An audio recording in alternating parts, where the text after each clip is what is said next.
Alright, this is Chris from ActinOut, and I wanted to show you my self-made swamp cooler. I got the idea of browsing, I knew there had to be a way to do it, but browsing around on YouTube. So I'm trying to find a way to cool the greenhouse, cool the area with the finches down a little bit more, because it's getting pretty hot in there. It's just really uncomfortable. And so let me show you what I've got here. I built a frame. First of all, I got this Tupperware from Walmart. It's actually one of the last ones that they had. Let me get the measurements for you. This was actually not in the regular Tupperware section. This was more in the laundry section where they had like cute little bins and craft type bins for that a lot of women like to put different things in. So the measurements of this are, let's see, excuse me, we can see there, I think the bin itself is 21, it's probably 22 with the way it flares up, so essentially 21 by about 16. It cost me about $7. And so this is what I did. I'm using that for the lid, for the swamp cooler, just, pick that from the top to help. The reason why you want to put something on the top like that is it helps the fan to create suction through the pads. So then what I did is I took some PVC pipe.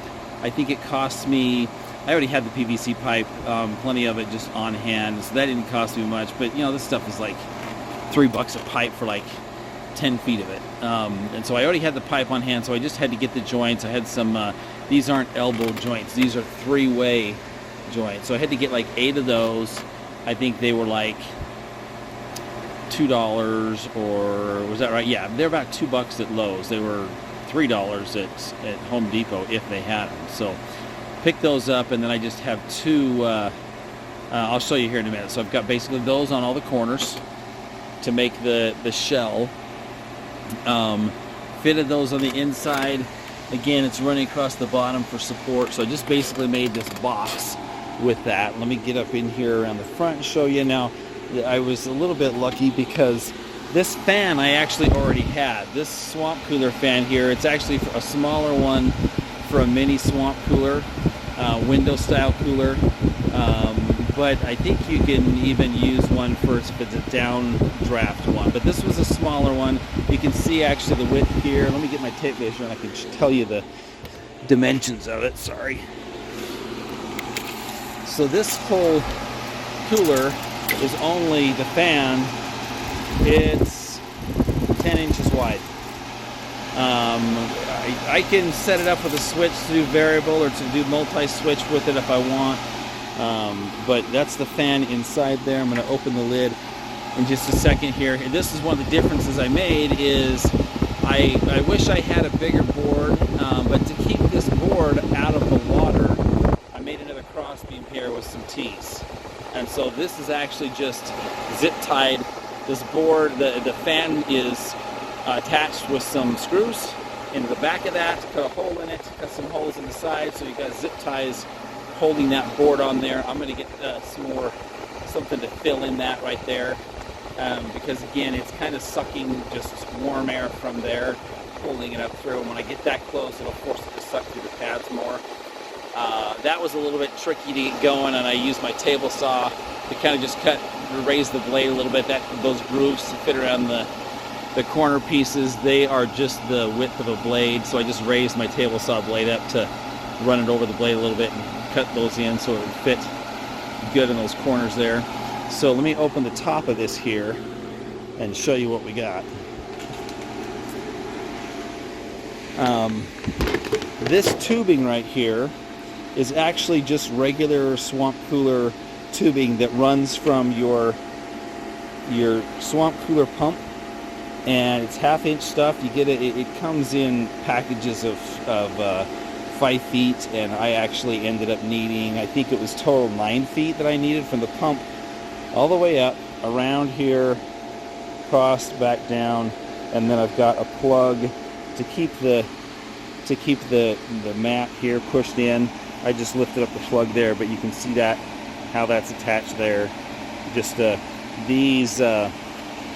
this piece here that's in the end of the hose if I unscrewed this cap off, you just see it's threaded obviously right there.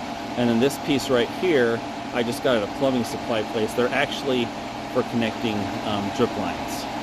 And so that's the only thing that fits in there, but it's good, and if it leaks just a little bit, that's fine anyway, because we got to cool, get water on the pads. So let's see, I got both the cords coming up out of here. Then we've got our pump down there. I've got a swamp cooler that wasn't working, and I was trying to take the pump out of that, but it didn't work. So this, one thing I wanted to let you know is I tried the Lowe's $17 5,000 what is it, cubic inch or something like that, 5,000 swamp cooler pump there. I tried that, was not putting out enough pressure, so I went back to, they didn't have any in stock, so I went to Home Depot, and with Home Depot, I picked up this, show you what it is, cooler pump, 11,000, and so that more than doubled what I was using, and that gave me enough water pressure here to run this. At first, the first thing I did, I saw online that a lot of people were doing, they just took some pins and poked holes in it. I found that over time the pinholes close up again, and so I took my smallest bit here, and it is a 1/16 inch bit.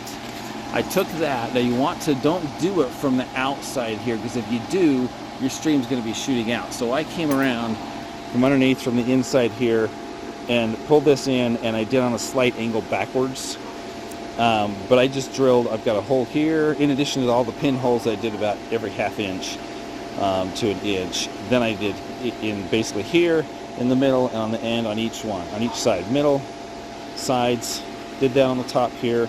And so besides the dripping, there's also, I can get in here and show you, I don't know if you can see that, but there might be easier to see over here. There is a steady stream, a really tiny steady stream of water right there shooting out. And I've got that all the way around on these edges too. Steady stream of water shooting out and keeping the water flow going through the cooler pads. You can see how that's just screwed onto the board and cut in there. And then I got a screen and the swamp cooler pump that's just pulling the water through and circulating it, and everything goes back down in the bin. Right now I'm just filling up the base, but one of the things I'm planning on doing is I am going to get a float system installed in here, hook it up to my irrigation system, my just watering my irrigation water for our yard. I'm going to hook it up that with a float, and I got a combination. I can show you that when I get that set up, of how I'm planning on doing that. And I'm going to have a shut-off valve with that. But then I'm also going to do a pressure reducer, because pressure for irrigation where we're at is higher than house pressure.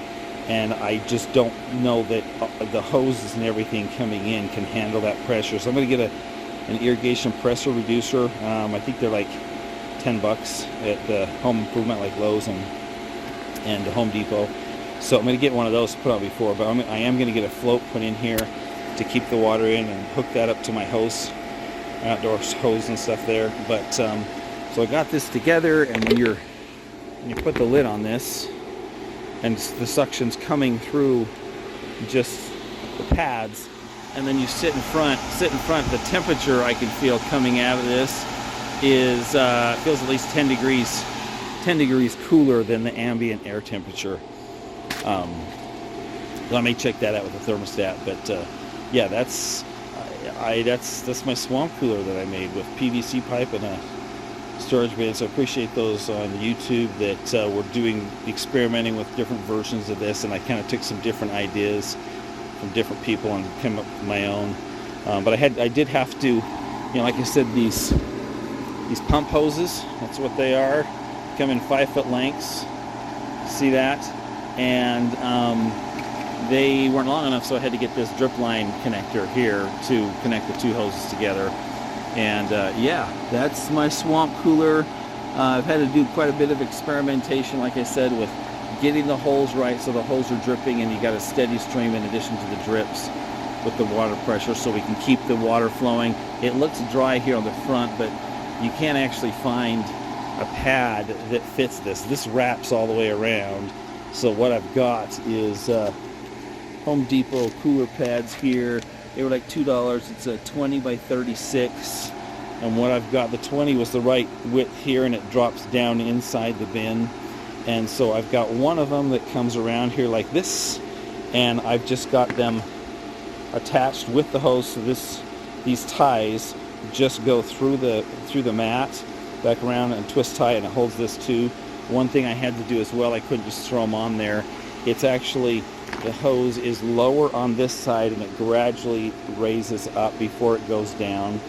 And the reason why that's helping is that the water, or the air, is getting pushed out by the pump ahead of the water, and this way all the water bubbles work their way up to the top here and then fill. And so, and they're getting pushed out by the water as well. But that's how I did it. Anyway, hope you like it. If you do have problems with the watering system, just like I did, just kind of experiment with different size drill bits to keep a steady flow of water going.